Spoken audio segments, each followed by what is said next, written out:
গল্প কবিতা পাঠে সকলকে স্বাগত জানিয়ে শুরু করছি আজকের গল্প। সুকুমার রায়ের পাগলা দাশুর পালোয়ান। তাহার আসল নামটি যে কি ছিল তাহা ভুলিয়াই গিয়াছি, কারণ আমরা সকলেই তাহাকে পালোয়ান বলিয়া ডাকিতাম। এমনকি মাস্টার মহাশয়রা পর্যন্ত তাহাকে পালোয়ান বলিতেন। কবে কেমন করিয়া তাহার এরূপ নামকরণ হইল তাহা মনে নাই, কিন্তু নামটি যে তাহাকে বেশ মানাইয়াছিল একথা স্কুলশুদ্ধ সকলেই এক বাক্যে স্বীকার করিত। প্রথমত তাহার চেহারাটি ছিল একটু অতিরিক্ত রকমের হৃষ্টপুষ্ট, মোটাসোটা হাত পা, ব্যাঙের মতো গোবদা গলা, তাহার উপরেই গোলার মতো মাথাটি, যেন ঘাড়ে পিঠে এক হইয়া গিয়াছে। তার উপর সে কলিকাতায় গিয়া সচক্ষে কাল্লু ও করিমের লড়াই দেখিয়া আসিয়াছিল এবং বড় বড় কুস্তির এমন আশ্চর্য রকম বর্ণনা দিতে পারিত যে শুনিতে শুনিতে আমাদেরই রক্ত গরম হইয়া উঠিত। এক একদিন উৎসাহের চোটে আমরাও তাল ঠুকিয়া স্কুলের উঠানে কুস্তি বাঁধাইয়া দিতাম। পালোয়ান তখন পাশে দাঁড়াইয়া নানা রকম অঙ্গভঙ্গি করিয়া আমাদের প্যাঁচ ও কায়দা বাতলাইয়া দিত। মাখনলাল আমার চাইতে 2.5 বছরের ছোট, কিন্তু পালোয়ানের কাছে ল্যাং মুচকির প্যাঁচ শিখিয়া সে যেদিন আমায় চিৎপাত করিয়া ফেলিল, সেই দিন হইতে সকলেরই এই বিশ্বাস পাকা হইল যে পালোয়ান ছোকরাটা আর কিছু না বুঝুক, কুস্তিটা বেশ বোঝে। ঘোষেদের পাঠশালার ছাত্রগুলা বেজায় ডানপিটে। খামোকা এক একদিন আমাদের সঙ্গে গায়ে পড়িয়া তাহারা ঝগড়া বাঁধাইত। মনে আছে, একদিন ছুটির পরে আমি আর 5-7টি ছেলের সঙ্গে গোসাই বাড়ির পাশ দিয়ে আসিতেছিলাম। এমন সময় দেখি পাঠশালার 4টা ছোকরা ঢেলা মারিয়া আম পাড়িতেছে। একটা ঢিল আর একটু হইলেই আমার গায়ে পড়িত। আমরা দলে ভারী ছিলাম।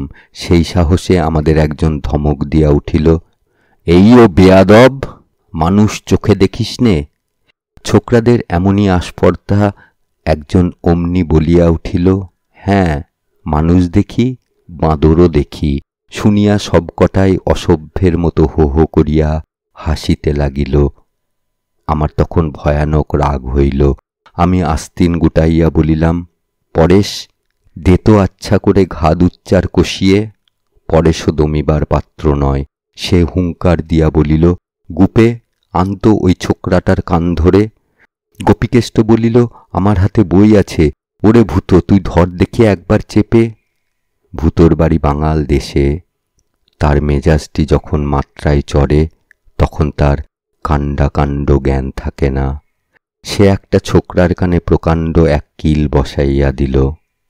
কিল খাইয়াই সে হতভাগা একেবারে গোবরাদা বলিয়া চিৎকার দিয়া উঠিল, আর সঙ্গে সঙ্গে বাকি 3জনও গোবরাদা গোবরাদা বলিয়া এমন একটা হইচই রব তুলিল যে আমরা ব্যাপারটা কিছুমাত্র বুঝিতে না পারিয়া একেবারে হতভম্ব হইয়া রহিলাম। এমন সময় একটা কুচকুচে কালো মূর্তি হঠাৎ কোথা হইতে আসিয়া দেখা দিল। আসিয়াই আর কথাবার্তা না বলিয়া ভূতর ঘাড়ে ধাক্কা মারিয়া গুপের কান মুলিয়া আমার গালে খামোকা ঠাস ঠাস করিয়া 2 চড় লাগাইয়া দিল। তারপর কাহার কি হইল আমি খবর রাখিতে পারি নাই।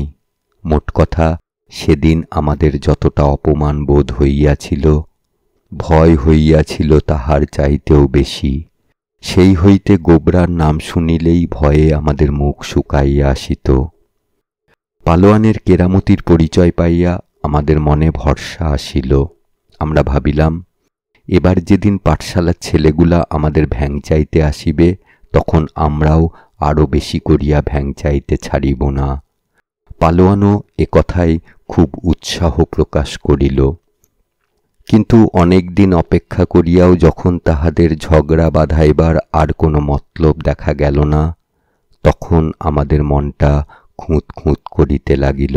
আমরা বলিতে লাগিলাম, ওরা নিশ্চয়ই পালোয়ানের কথা শুনতে পেয়েছে। পালোয়ান বলিল, হ্যাঁ, তাই হবে। দেখছো না এখন আর বাছাদের টুঁ শব্দটি নেই?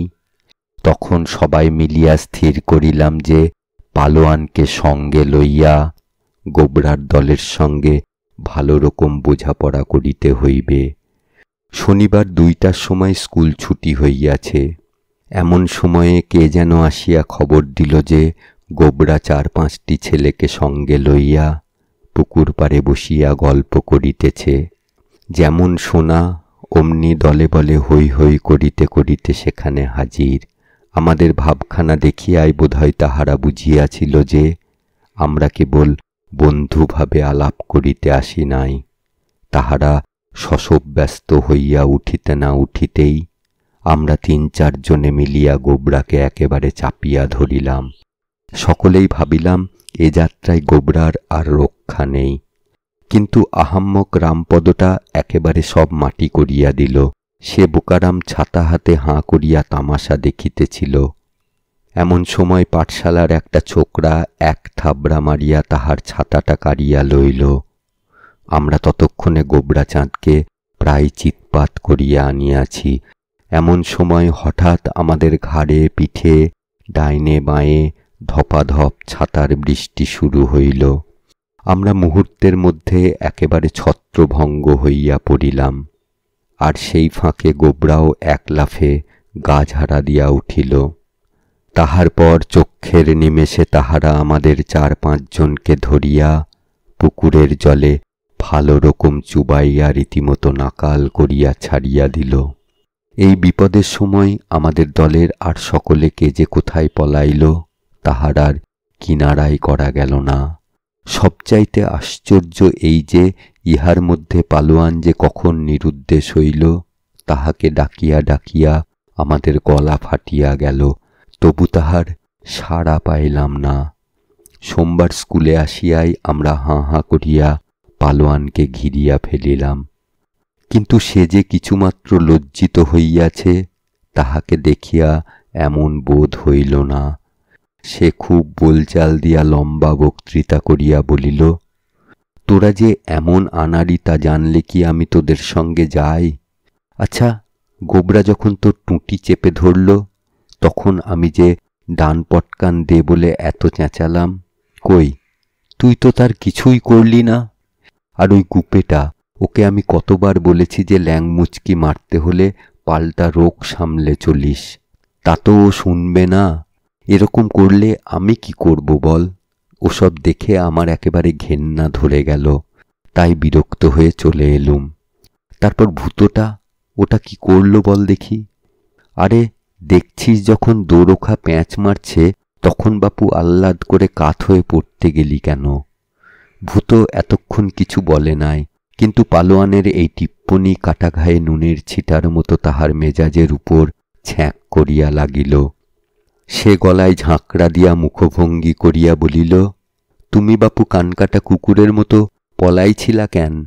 সর্বনাশ, পালোয়ানকে কানকাটা কুকুর বলা! আমরা ভাবিলাম, দেখ বাঙাল মরে বুঝি এইবার। পালোয়ান খুব গম্ভীর হইয়া বলিল, দেখ বাঙাল, বেশি চালাকি করিস তো চোরকি প্যাঁচ লাগিয়ে একেবারে তুর্কি নাচন নাচিয়ে দেব। ভূত বলিল, তুমি নাচলে বান্দর নাচবা। রাগে পালোয়ানের মুখ চোখ লাল হইয়া উঠিল। সে বেঞ্চি ডিঙাইয়া একেবারে বাঙালের ঘাড়ে গিয়া পড়িল। তারপর দুইজনে কেবল হুড়াহুড়ি আর গড়াগড়ি। আশ্চর্য এই, পালোয়ান এত যে কায়দা আর এত যে প্যাঁচ আমাদের উপর খাটাইত, নিজের বেলায় তার একটিও তাহার কাজে আসিল না। ঠিক আমাদেরই মতো হাত পা ছুঁড়িয়া সে খামচা খামচি করিতে লাগিল। তারপর বাঙাল যখন তাহার বুকের উপর চড়িয়া 2 হাতে তাহার টুঁটি চাপিয়া ধরিল, তখন আমরা সকলে মিলিয়া 2 জনকে ছাড়াইয়া দিলাম। পালোয়ান হাঁপাইতে হাঁপাইতে বেঞ্চে বসিয়া ঘাম মুছিতে লাগিল। তারপর গম্ভীরভাবে বলিল, ছেলেবেলায় ডান হাতের কবজিটা জখম হয়েছিল, তাই বড় বড় প্যাঁচগুলো দিতে ভরসা হয় না। কি জানি হাতটা যদি আবার মচকে ফচকে যায়, তা নইলে একে একবার দেখে নিতুম। ভূত এ কথার কোনো উত্তর না দিয়া তাহার নাকের সামনে একবার বেশ করিয়া কাঁচকলা দেখাইয়া লইল। ভূত ছেলেটি দেখিতে যেমন রোগা এবং বেঁটে, তার হাত পাগুলিও তেমনি লটখটে। সুতরাং পালোয়ানের পালোয়ানি সম্বন্ধে অনেকের যে আশ্চর্য ধারণা ছিল, সেই দিনই তাহা ঘুচিয়া গেল। কিন্তু পালোয়ান নামটি আর কিছুতেই ঘুচিল না, সেটি শেষ পর্যন্ত টিকিয়া ছিল।